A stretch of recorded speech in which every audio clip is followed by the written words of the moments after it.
Big TV భక్తి సమాచారం WhatsApp ఛానల్లో జాయిన్ అవ్వండి. అన్ని విశేషాలు ఎప్పటికప్పుడు తెలుసుకోండి. బిగ్ టీవీ ఆధ్యాత్మిక ప్రేక్షకులకు నమస్కారం. గవ్వల శాస్త్రం కార్యక్రమానికి స్వాగతం. గవ్వలను లక్ష్మీదేవి స్వరూపంగా కొలుస్తారు. గవ్వలు లక్ష్మీదేవికే కాక శివునితో కూడా ప్రత్యక్ష సంబంధం ఉందని పండితులు చెప్తుంటారు. మహిమగల గవ్వల శాస్త్రం గురించి తెలియజేయడానికి గవ్వల శాస్త్రం మరియు సంఖ్యాశాస్త్రం నిపుణులు శ్రీ కృష్ణమాచార్యులు గారు ఇవాళ బిగ్ టీవీ స్టూడియోలో మనతో ఉన్నారు. వారి నుంచి అనేక విషయాలు తెలుసుకుందాం. నమస్కారం గురుగారు. జై వీరబ్రహ్మ జై గోవిందమాంబ జై. నమస్కారం తల్లి.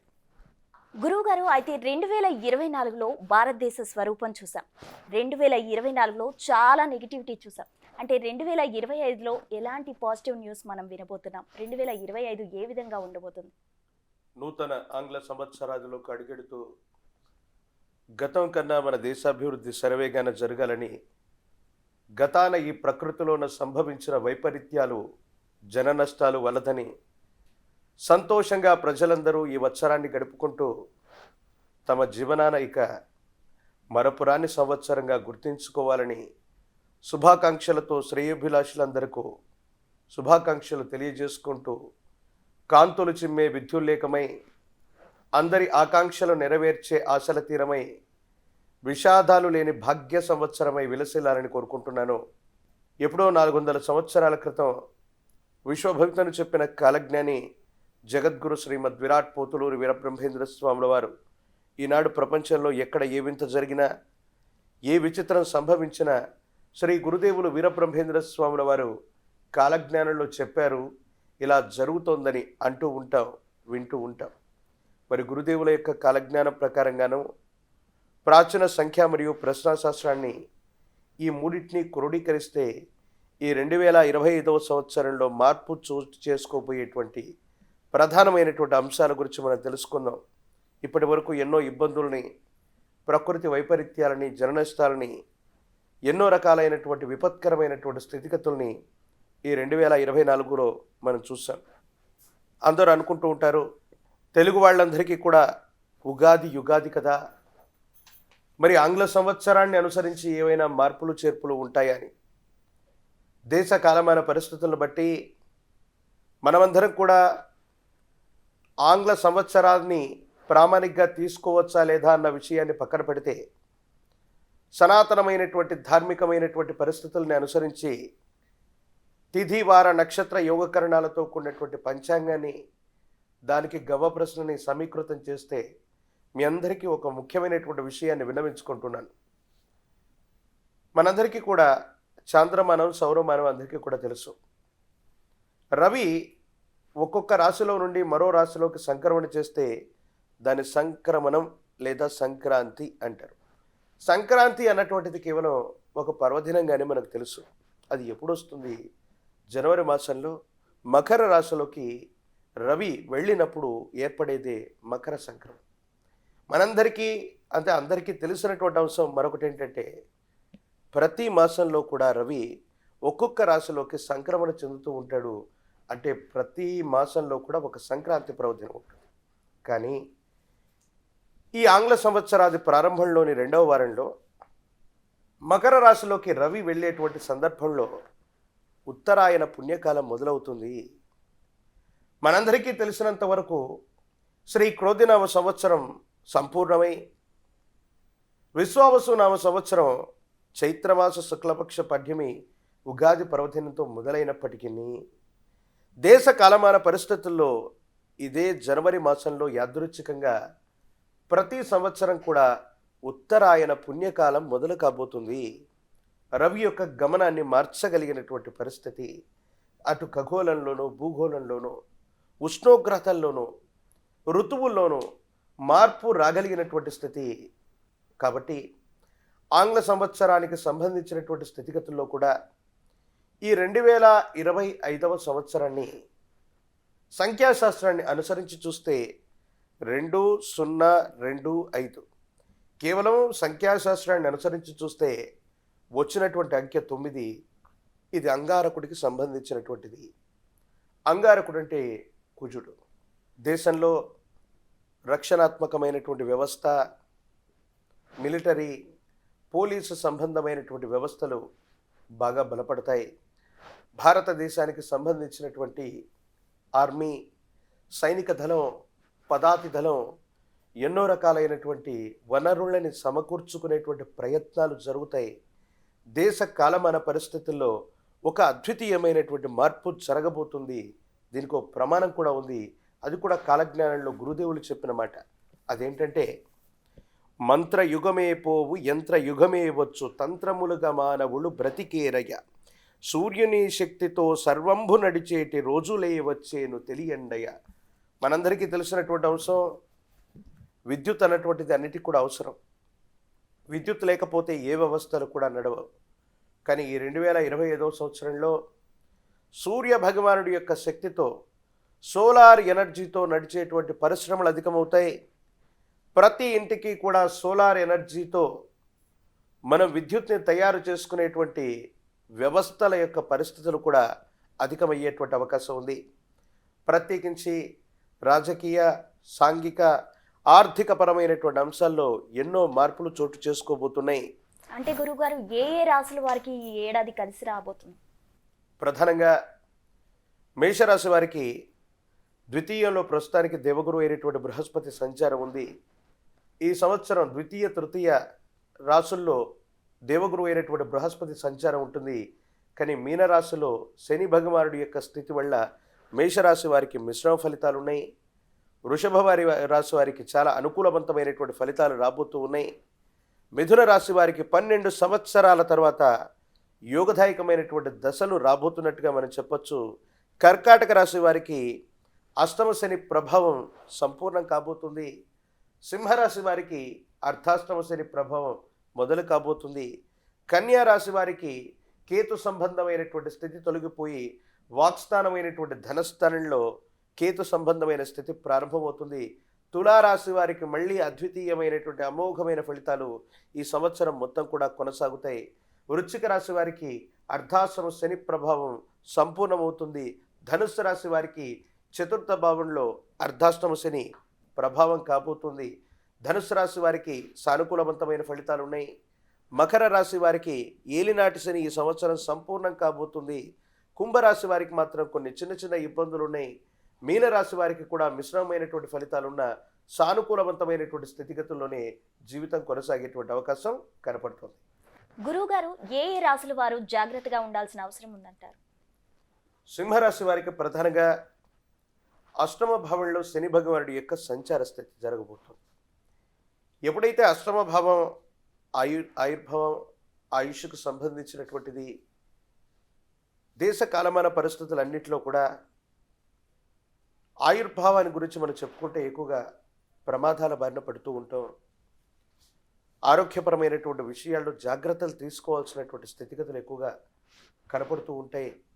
సింహరాశి వారికి 2025వ సంవత్సరంలో ఏర్పడబోయేటువంటి అష్టమ స్థానంలోని శని భగవానుడి సంచార స్థితి సుమారు 30 మాసాల పాటు, అంటే 2 సంవత్సరాల 6 మాసాల పాటు కొనసాగనుంది. కాబట్టి ఆయుష్కు సంబంధించి ఆరోగ్యపరమైనటువంటి అంశాల పట్ల తస్మాత్ జాగ్రత్తగా ఉండటం చెప్పదగిన సూచన. అట్లాగే అనుకూల ప్రతికూలమైనటువంటి శత్రువుల వల్ల కూడా మనకు బాధలు కలుగుతూ ఉంటాయి. ప్రత్యేకించి కొంతమంది మిత్రులతో భాగస్వామ్య సంబంధమైనటువంటి వ్యాపారాలు చేస్తూ ఉన్నప్పుడు భాగస్వామ్య వ్యాపారాల్లో ఇబ్బందులు రావచ్చు. మిత్రులే శత్రువులుగా మారవచ్చు. ఆర్థిక నష్టాలు కూడా పొడచూపేటువంటి అవకాశం ఉంది. ఇలాంటి విపత్కరమైనటువంటి పరిస్థితులు ఏర్పడుతున్నటువంటి సందర్భంలో సింహరాశి జాతకులు అష్టమి లేదా అమావాస్య లాంటి తిథుల్లో మీ సమీప ప్రాంగణంలో ప్రాచీనమైనటువంటి కాలభైరవ స్వామి వారి యొక్క ఆలయ ప్రాంగణానికి వెళ్ళి కాలభైరవుడికి నువ్వుల నూనెతో దీపారాధన చేసిన లేదా కూష్మాండ దీపాన్ని వెలిగించిన ఈ దోషయుక్తమైనటువంటి పరిస్థితి నుండి బయటపడవచ్చు. అలాగే ధనుస్సు రాశి వారికి కుటుంబ స్థానం, మాతృస్థానం, చతుర్థ భవనంలోకి శని భగవానుడి యొక్క సంచారం జరగనుంది. దీన్ని అర్ధాష్టమ శని అంటారు.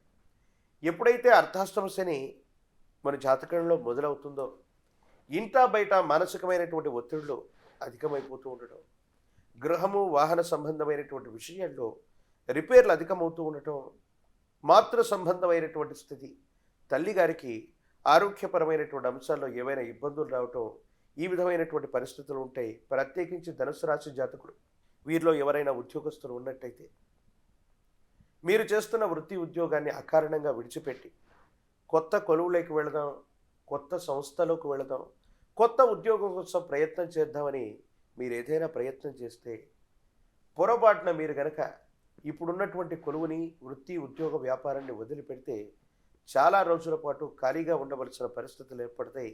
కాబట్టి కొత్త మార్పులకి ఎటువంటి పరిస్థితుల్లో కూడా ఈ సంవత్సరం మీరు శ్రీకారం చుట్టకండి. ఇక మరొక ముఖ్యమైనటువంటి అంశం, కుంభరాశి నుండి శని భగవానుడు మీనరాశిలోకి వెళతారు. శని తానున్నటువంటి ఇంటి నుండి ముందు వెనక ఉన్నటువంటి ఇంటికి కూడా శక్తిని ప్రసరణ చేస్తాడు. కాబట్టి మేషరాశి వారికి కూడా ఏలినాటి శని ప్రారంభం కాబోతుంది. మనం అందరం అనుకుంటాం ఏలినాటి శని ప్రారంభమవుతూ ఉన్నటువంటి సందర్భంలో అన్ని కష్టాలు వస్తాయి, అన్ని నష్టాలు వస్తాయి, ఇబ్బందులు పడతాయని. కానీ కర్మకారకుడైనటువంటి శని భగవానుడు మనకు మంచి దశలు నడుస్తూ ఉన్నటువంటి సందర్భంలో మన జీవన గతిలో మనం ఎలాంటి దాన ధర్మాలు చేసాం, ఎలాంటి ధార్మికమైనటువంటి జీవితాన్ని గడిపాం, ధర్మబద్ధమైనటువంటి స్థితిగతుల్లో మనం నడుచుకున్నామని అవన్నీ చూసి కర్మకారకుడైనటువంటి శనికి సంబంధించిన ఏలినాటి శని అవ్వచ్చు, అష్టమ శని అవ్వచ్చు, అర్ధాష్టమ శని అవ్వచ్చు, శని మహర్దశలో వాటికి సంబంధించినటువంటి ఫలితాలన్నీ కూడా ఇస్తూ ఉంటాయి. మేషరాశి వారికి వ్యయస్థానంలో శని భగవానుడి యొక్క సంచార స్థితి వల్ల స్థిర చరాస్తులను పొరపాటున కూడా అమ్మకానికి పెట్టకండి. శని తాను రాబోయేటువంటి 3 మాసాల ముందే, అంటే ఇంచుమించుగా ఈ జనవరి మాసానికి అటు ఇటుగానే తనకున్నటువంటి పరిస్థితుల్ని తాను రాబోయే ముందే ముందస్తు హెచ్చరికల్ని, సూచనల్ని పంపుతుంటాడు. అకారణంగా మీకు ఆర్థిక నష్టం రావచ్చు. మీ దగ్గర ఉన్నటువంటి స్థిరచరాస్తుని అమ్మకం చేయవచ్చు. మీకున్నటువంటి ఉద్యోగాన్ని, వ్యాపారాన్ని మీకు మీరుగా వదులుకునేటువంటి ప్రయత్నం చేయొచ్చు. తీవ్రమైనటువంటి మానసికమైనటువంటి ఒత్తిడి కలుగుతుందనో, పై అధికారుల యొక్క బాధల వల్ల ఈ ఉద్యోగం నుండి సెలవు మీద కొంతకాలం వెళ్ళిపోదాం, లేదా కొత్త ఉద్యోగాన్ని వెతుక్కుందాం, కొత్త వ్యాపారం చేద్దామని మాత్రం మీరు పొరపాటున కూడా ప్రయత్నం చేయకండి. మేషరాశి వారికి వ్యయస్థానంలో శని భగవానుడి చర్యల వల్ల, ఆ గ్రహగతుల వల్ల ఏలినాటి శని ప్రారంభం కాబోతుంది. మీరు చేసే ప్రతి పనిలో కూడా జాగ్రత్తతో కూడినటువంటి పరిస్థితులు అవసరం. ఖచ్చితమైనటువంటి ఆదాయం వచ్చేటువంటి మార్గాల కోసం మీరు వెతికి పెట్టుకున్నట్టయితే అనుకూలవంతం అవుతుంది. కొత్త ప్రయత్నాలకి వేటికి కూడా ఇది సరైనటువంటి సమయం కాదని మనం చెప్పచ్చు. మరిన్ని అనుకూలవంతమైనటువంటి ఫలితాలు రావటానికి గాను మేషరాశి జాతకులు ప్రత్యేకించి శనివారం పూట కానీ, శని త్రయోదశి నాడు కానీ, అమావాస్యకు ముందొచ్చేటువంటి మాస శివరాత్రి పర్వదినంలో కానీ జమ్మి చెట్టు కొమ్మలు, నువ్వుల నూనెని హవనంగా సమర్పిస్తూ తాంత్రిక విధానంలో చేసే శని పాశుపత హవనాన్ని చేయించగలిగితే మేషరాశి జాతకులకి వ్యయస్థానంలోని శని భగవానుడి చర్యల వల్ల, ఏలినాటి శని ప్రభావం వల్ల కూడా సానుకూలవంతమైనటువంటి, అనుకూలవంతమైనటువంటి ఫలితాల్ని తప్పకుండా పొందుతారు. మరో ముఖ్యమైన అంశం, దేవగురువు అయినటువంటి బృహస్పతి కూడా వృషభ రాశిలో నుండి మిథున రాశిలోకి వెళతారు. ఎప్పుడైతే వృషభ రాశి నుండి మిథున రాశిలోకి వెళ్ళారో వెంటనే మిథున రాశి ఉన్నటువంటి పక్కన ఉన్నటువంటి రాశి కర్కాటకం. కర్కాటక రాశి వారికి ఇప్పటిదాకా మనం చెప్పుకున్నాం ఒక శుభవార్త, అష్టమ శని విడుదలయ్యింది అని. మరి దేవగురువు అయినటువంటి బృహస్పతి వ్యయస్థానంలో ఉన్నాడు. దేశ కాలమాన పరిస్థితుల్లో ముఖ్యమైనటువంటి రాజకీయ నేతలు, చాలా ముఖ్యమైనటువంటి ప్రముఖుల యొక్క జాతకాలు మొత్తం కూడా చూస్తే వారి యొక్క నక్షత్రాలు ఇంచుమించుగా చాలా వరకు ఈ కర్కాటక రాశిలోనే ఉంటాయి. అంటే వారికి గురుబలం ఈ సంవత్సరం కూడా లేదు. దేవగురువు అయినటువంటి బృహస్పతి బలంగా లేడు అంటే మనం ఎన్ని ప్రయత్నాలు చేస్తున్నా అవి వృధాగానే ఉంటాయి. కాబట్టి కర్కాటక రాశి జాతకులకి దేవగురువు అయినటువంటి బృహస్పతి వ్యయస్థానంలో మే తర్వాత ఉంటాడు. కాబట్టి దేవగురువు అయినటువంటి బృహస్పతి బలం కోసం మనం ఏదైనా కొన్ని ప్రయత్నాలు చేయవలసి ఉంటుంది. గురు సంబంధమైనటువంటి ఆలయ ప్రాంగణానికి గురువారం పూట వెళ్ళడంతో పాటుగా పసుపు పచ్చని వస్త్రాన్ని, ప్రత్యేకించి శనగలు లేదా శనగపిండితో తయారు చేసిన ఏదైనా నివేదనని గురు సంబంధమైనటువంటి దేవతామూర్తులకి హవనంగా ఇచ్చిన లేదా నివేదన చేసి వచ్చిన అనుకూలత ఏర్పడుతుంది, గురుబలం కలుగుతుంది. గురువారం పూట నియమనిష్టలతో కూడిన జీవన విధానంతో ఉండండి. ఇందాక చెప్పినటువంటి అష్టమ శని, అర్ధాష్టమ శని, ఏలినాటి శని, వ్యయస్థానంలో గురు సంబంధమైనటువంటి 4 రాశుల వాళ్ళు మద్యపానాన్ని వదిలిపెడితే, మద్యపానాన్ని, జూదాన్ని, ఇతరత్రా కొన్ని రకాలైనటువంటి పరిస్థితులను వదిలిపెట్టగలిగితే శని అద్వితీయమైన ఫలితాలను ఇస్తారు. దేవగురు బృహస్పతి కూడా సానుకూలవంతమైనటువంటి స్థితిగతుల్లో ఉంటారు. మద్యపానం అన్నటువంటిది శనికి సంబంధించిన తీక్షణమైనటువంటి పరిస్థితుల్లో మనల్ని ఇబ్బందికి గురి చేస్తుంది. దీన్ని వదిలిపెట్టగలిగితే మాత్రం ఏలినాటి శనిలో కూడా అద్భుతమైన ఫలితాలు తప్పకుండా వస్తాయి. గురువుగారు, మరి ఈ ఏడాది ఏ ఏ రంగాల వారికి కలిసి వస్తుందంటారు? ఇందాక మనం అంగారకుడికి సంబంధించినటువంటి స్థితిగతుల గురించి మనం బాగా చెప్పుకున్నాం. అంగారకుడు రియల్ ఎస్టేట్కి సంబంధించినటువంటి పృథ్వీపుత్రుడు. ఆయన్ని భూమిపుత్రుడిగా మనం పిలుస్తూ ఉభయ తెలుగు రాష్ట్రాలే కాదు, భారతదేశం మొత్తం కూడా రియల్ ఎస్టేట్కి సంబంధించినటువంటి రంగం పుంజుకునేటువంటి అవకాశం ఉంది. భూముల యొక్క ధరలు విపరీతంగా పెరిగేటువంటి అవకాశం, మళ్ళీ రియల్ ఎస్టేట్ అన్నటువంటిది చాలా అద్వితీయంగా ఉండబోతుంది. అలాగే విద్యుత్కు సంబంధించినటువంటి పరిస్థితులు, విద్యుత్ని ఉత్పాదన చేయగలిగినటువంటివి, ఇవన్నీ కూడా చాలా అద్వితీయంగా ఉంటాయి. వీటికి సంబంధించినటువంటి పురోగవృద్ధి చాలా బాగుండేటువంటి అవకాశం ఉంది. ప్రత్యేకించి రక్షణాత్మకమైనటువంటి వస్తువులు, కొత్త కొత్త పరిశ్రమలు, వస్తువుల్ని వినియోగంలోకి తీసుకొచ్చేటువంటి రకరకాలైనటువంటి పారిశ్రామిక వాడలు ఎన్నో అభివృద్ధి చెందుతాయి. మీడియా రంగం, ప్రత్యేకించి జనాకర్షణ కలిగినటువంటి సినిమా రంగాల్లో అద్వితీయమైనటువంటి మార్పులు వస్తాయి. సినిమా రంగానికి సంబంధించి ఉభయ తెలుగు రాష్ట్రాలే కాదు, భారతదేశం గర్వించదగినటువంటి స్థితిగతుల్లో ఈ సినీ మీడియా రంగాలు ఉండబోతాయి అనటంలో ఎటువంటి సందేహం కూడా లేదు. అయితే ఆర్థికపరమైనటువంటి అంశాల్లో మాత్రం కొన్ని ఇబ్బందులు ఏర్పడతాయి. ఇటు రాష్ట్ర ప్రభుత్వాలు, అటు కేంద్ర ప్రభుత్వాల మధ్య ఆర్థికపరమైనటువంటి విషయంలో మాత్రం కొన్ని ఇబ్బందులు, అభిప్రాయ భేదాలు తలెత్తేటువంటి అవకాశం ఉంది. బ్యాంకింగ్ సెక్టార్లో కొత్త బ్యాంకులు పుట్టుకొచ్చేటువంటి అవకాశం ఉంది. కోఆపరేటివ్ సొసైటీల పేర్లతో, చిట్ ఫండ్ కంపెనీల పేర్లతో ప్రజల్ని మోసం చేసేటువంటి సంస్థలు, వాటికి సంబంధించినటువంటి స్థితిగతులు ఈ సంవత్సరం వెలుగు చూసేటువంటి అవకాశం ఉంది. కాబట్టి ఎవరు కూడా కొత్త ఆర్థిక సంస్థలు, కొత్తగా వచ్చినటువంటి బ్యాంకుల్లో నగదులను డిపాజిట్ చేయటం, లేదా మన పేరు ఉన్నటువంటి ఆస్తులన్నింటినీ వాటిలో తాకట్టు పెట్టడం, ఇలాంటివి చేయకండి. ఆర్థికపరమైనటువంటి అంశాలు తప్ప రియల్ ఎస్టేట్కి సంబంధించిన రాజకీయపరమైనటువంటి రంగం, సినిమా, మీడియా రంగాలు చాలా అద్వితీయంగా ఉండబోతున్నాయి. మళ్ళీ భూములకు, భూ ధరలకు రెక్కలు వచ్చేటువంటి అవకాశం ఉంది. రియల్ ఎస్టేట్ అమాంతంగా పెరగబోతుంది. భాగ్యనగరం హైదరాబాద్ కూడా చాలా విశేషవంతంగా విస్తరించనుంది. ఐటీకి సంబంధించిన సాంకేతికపరమైనటువంటి పరిశ్రమలు అవ్వచ్చు, ఐటీ రంగంలో కొత్త కొలువులు మనకు లభించేటువంటి అవకాశం కనబడుతుంది.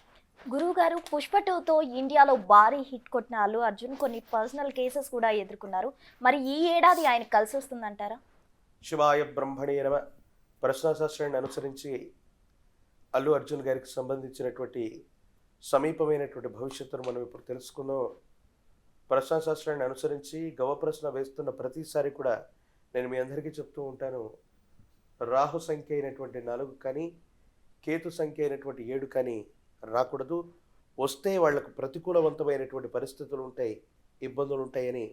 మరి అల్లు అర్జున్ గారి యొక్క భవితవ్యం పుష్ప 2 తర్వాత ఎలా ఉండబోతుందో అనేటువంటి విషయాన్ని ఇప్పుడు మనం తెలుసుకుందాం. శివాయ బ్రహ్మణే నమ. వీరబ్రహ్మేంద్ర స్వామిని నమో నమ. జై వీరబ్రహ్మజై గోవిందమాంబజై. ఓం హ్రీం క్లీం శ్రీం శివాయ బ్రహ్మణే నమ. వచ్చినటువంటి ఫలితం, శుక్రుడికి సంబంధించినటువంటి ఫలితం,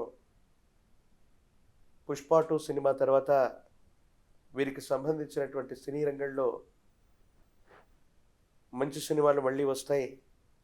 కానీ 6 అన్నటువంటిది కొన్ని రకాలైన అభిప్రాయ భేదాలకి, ప్రత్యేకించి కోర్టు సంబంధమైనటువంటి వ్యవహారాలకి కారణమవుతుంది.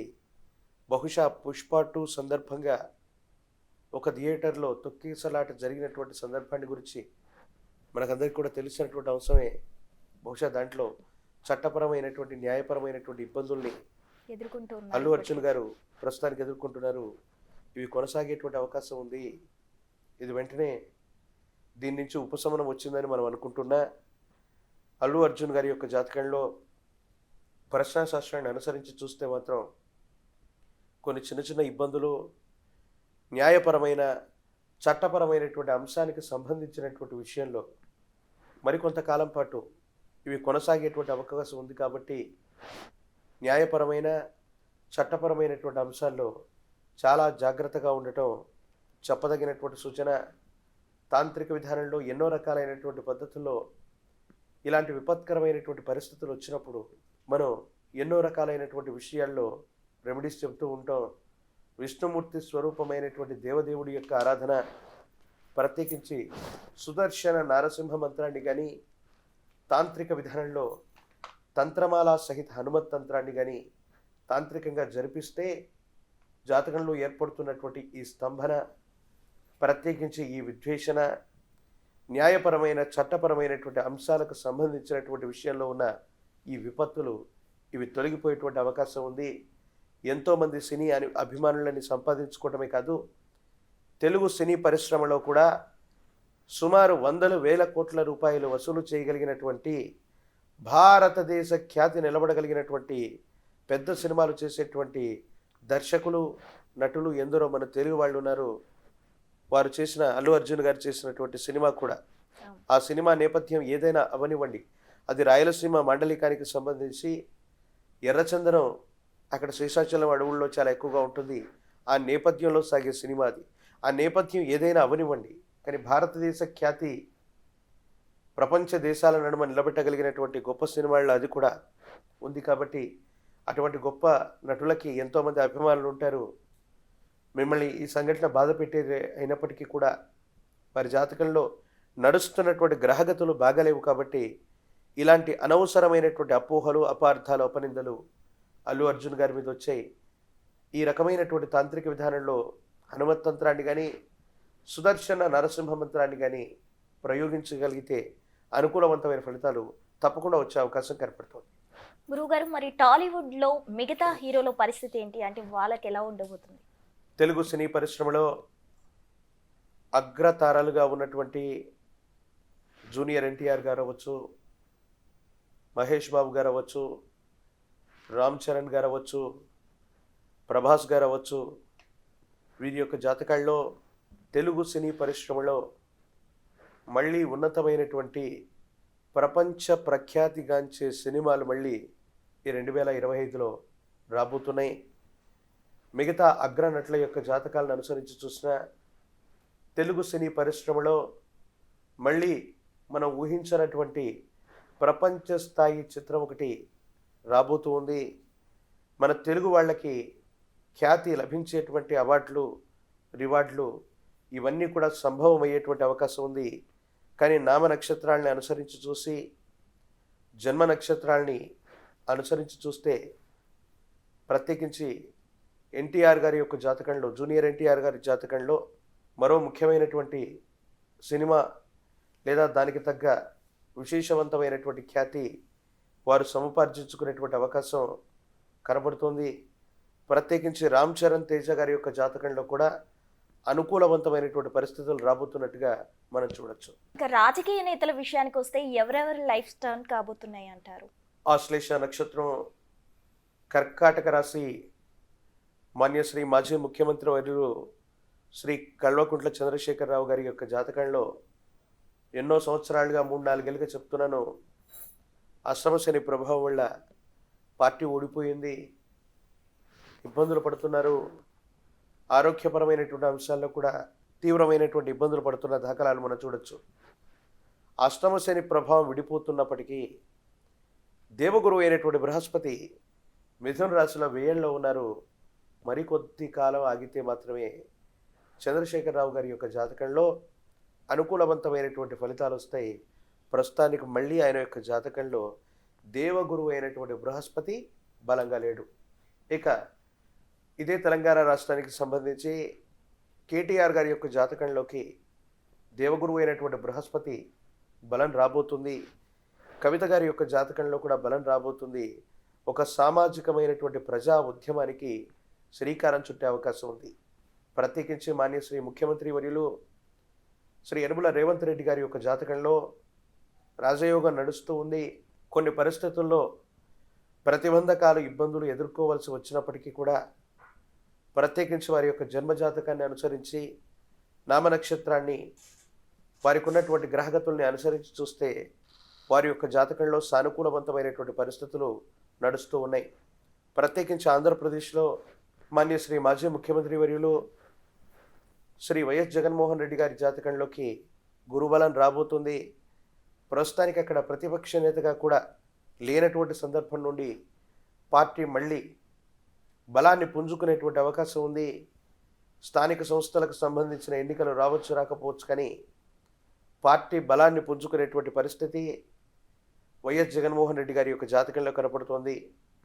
ప్రత్యేకించి మాన్యశ్రీ ఉప ముఖ్యమంత్రి వర్యులైనటువంటి శ్రీ కొనిదెల పవన్ కళ్యాణ్ గారి యొక్క జాతకంలో శ్రవణ నక్షత్రం మకర రాశి ఏలినాటి శని సంపూర్ణం కాబోతుంది. పవన్ కళ్యాణ్ గారి యొక్క జాతకంలో మరొక్కసారి గొప్ప రాజయోగం రాజకీయ రంగంలో మనం చూస్తున్నాం. సమీపమైన భవిష్యత్తులో అన్నీ అనుకూలిస్తే పవన్ కళ్యాణ్ గారు ముఖ్యమంత్రి అమాత్యుడు తత్సమానమైనటువంటి స్థాయిలో కూడా కూర్చోనగలిగినటువంటి పరిస్థితులు వారి యొక్క జాతకంలో ఉన్నాయి. ప్రత్యేకించి నారా చంద్రబాబు నాయుడు గారి యొక్క జాతకంలో కూడా ప్రత్యేకించి కాస్త గురుబలం తక్కువ ఉన్నటువంటి కారణంగా ఆరోగ్యపరమైనటువంటి అంశాల పట్ల కొంత జాగ్రత్త అవసరం. నారా లోకేష్ గారి యొక్క జాతకంలో కూడా శని సంబంధమైన స్థితిగతుల వల్ల అనుకున్నటువంటి విషయాల్లో వేగవంతమైనటువంటి మార్పులు రాకపోవచ్చు. మొత్తం మీద ఉభయ తెలుగు రాష్ట్రాలకు సంబంధించి మాన్యశ్రీ ముఖ్యమంత్రి వర్యులు శ్రీ యనమల రేవంత్ రెడ్డి గారి యొక్క జాతకం అద్వితీయంగా ఉంది. కొన్ని ఇబ్బందులు ఎదుర్కొన్నప్పటికీ కూడా వారు ఉన్నతమైనటువంటి నిర్ణయాలు తీసుకునేటువంటి అవకాశం ఉంది. సొంత వ్యవస్థని, సొంత కూటమిని సిద్ధం చేసుకునేటువంటి పరిస్థితులు. ఇప్పుడు రేవంత్ రెడ్డి గారు అంటే కేవలం కాంగ్రెస్ పార్టీకి సంబంధించినటువంటి వ్యక్తిగా మనకు తెలుసు. రేవంత్ రెడ్డి గారి యొక్క జాతకంలో అంతకు మించినటువంటి ఒక గొప్ప యోగాన్ని మనం ఈ 2025 అటు ఇటుగా మనం చూడబోతూ ఉన్నాం. కొన్ని అనివార్య పరిస్థితుల మధ్య సొంత కూటమిని ఏర్పాటు చేసుకోవడంతో పాటు దేశ స్థాయిలో ఇప్పటి వరకు ఉభయ తెలుగు రాష్ట్రాల్లో రేవంత్ రెడ్డి గారు తెలుసు, దేశ స్థాయిలో వారి యొక్క పేరు వినిపించేటువంటి అవకాశం ఓ సందర్భంలో రాబోతుందటంలో ఎటువంటి సందేహం కూడా లేదు. పవన్ కళ్యాణ్ గారి యొక్క జాతకంలో విశేషవంతమైనటువంటి రాజయోగం కూడా రాబోతుంది.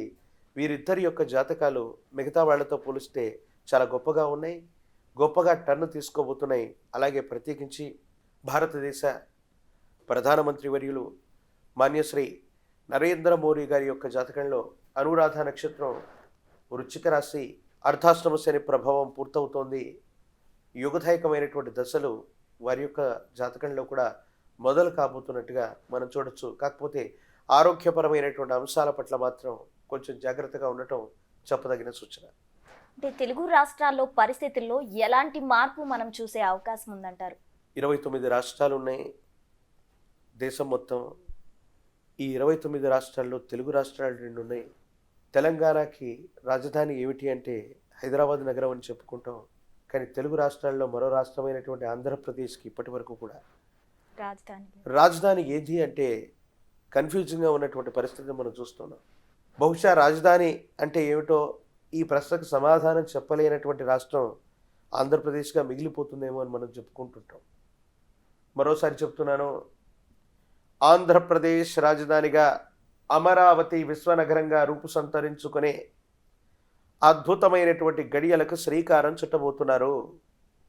ఉభయ తెలుగు రాష్ట్రాల్లో ఈ 2 రాష్ట్రాలకు సంబంధించి రాజధానులకు సంబంధించినటువంటి విషయంలో గొప్ప చర్చ జరుగుతుంది. ఆంధ్రప్రదేశ్కి రాజధాని నిర్మాణం, అమరావతి నగరం విశ్వనగరంగా రూపుసంతరించుకునేటువంటి అద్భుతమైనటువంటి గడియలకి ఈ 2025వ సంవత్సరం శ్రీకారం చుట్టబోతున్నట్టుగా మనం చెప్పచ్చు.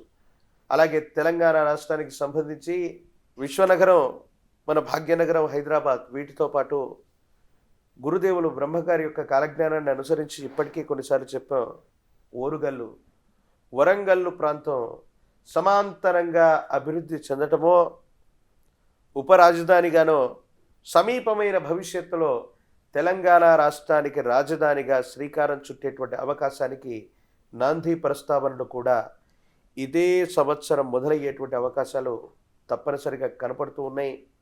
ఏది ఏమైనప్పటికీ కూడా ఉభయ తెలుగు రాష్ట్రాలు కూడా అద్వితీయంగా ముందుకు వెళతాయి. విదేశీ కంపెనీల పరిశ్రమలు, ఐటీకి సంబంధించినటువంటి పరిశ్రమలు, ఎన్నో ఉత్పాదక వ్యవస్థలన్నింటినీ కూడా శ్రీకారం చుట్టడం వల్ల ఉపాధి రంగం మొదలవుతుంది. నిరుద్యోగులకి ఉద్యోగ కాలం, పోటీ పరీక్షలు లేదా కాంపిటేటివ్ ఎగ్జామినేషన్స్, లక్షలాది ఉద్యోగాలని భర్తీ చేసేటువంటి పరిస్థితులు ఉభయ తెలుగు రాష్ట్రాల్లో ఉంటాయి.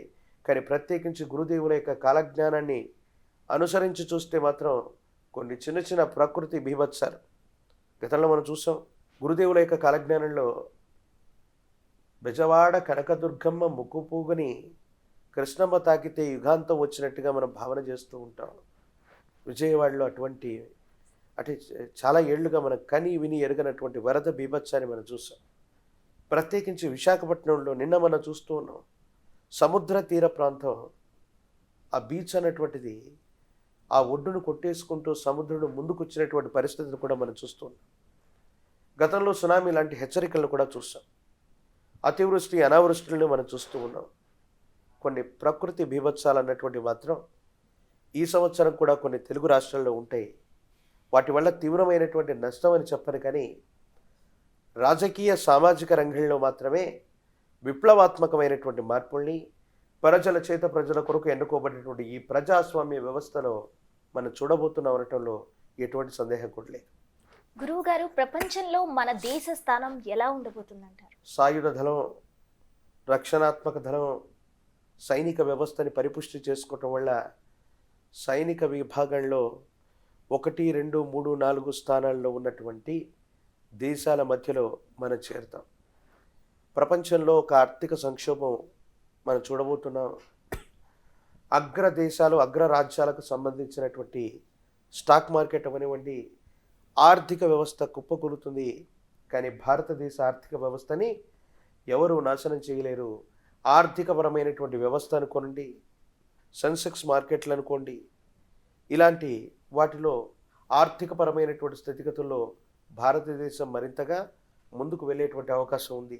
ప్రత్యేకించి ఎక్కువగా నియంత్రణ చేయవలసింది, ఎక్కువ విషయాల్లో మనం ఫోకస్ చేయవలసింది భారతదేశాన్ని, మన ఆర్థిక వ్యవస్థని కుట్ర చేయటానికి విదేశీ మారక ద్రవ్యాలు, డ్రగ్స్కు సంబంధించినటువంటి కలకలాన్ని, కుట్రపూరితమైనటువంటి చర్యల్ని శత్రు దేశాలు, మన పక్కన ఉన్నటువంటి దేశాలు చేస్తాయి.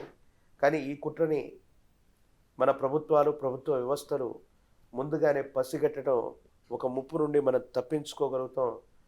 అగ్రరాజ్యాల నడుమ భారతావని ఉండటంతో పాటుగా ఒక ముఖ్యమైనటువంటి సంధి, 2 దేశాల మధ్య జరుగుతున్నటువంటి తగువ అవ్వచ్చు, ఒక యుద్ధం అవ్వచ్చు, దాన్ని ఆపగలిగినటువంటి శక్తి ఒక్క భారతదేశానికి ఉంది.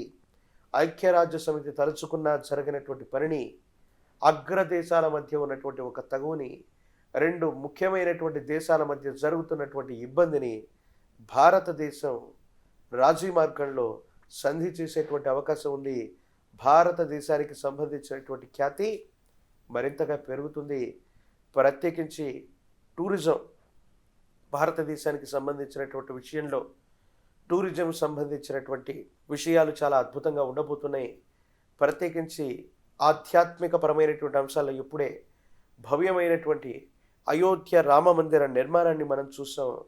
భారతదేశంలో మరిన్ని ఆధ్యాత్మికమైనటువంటి శోభలతో కూడినటువంటి పరిస్థితులను చూస్తాం.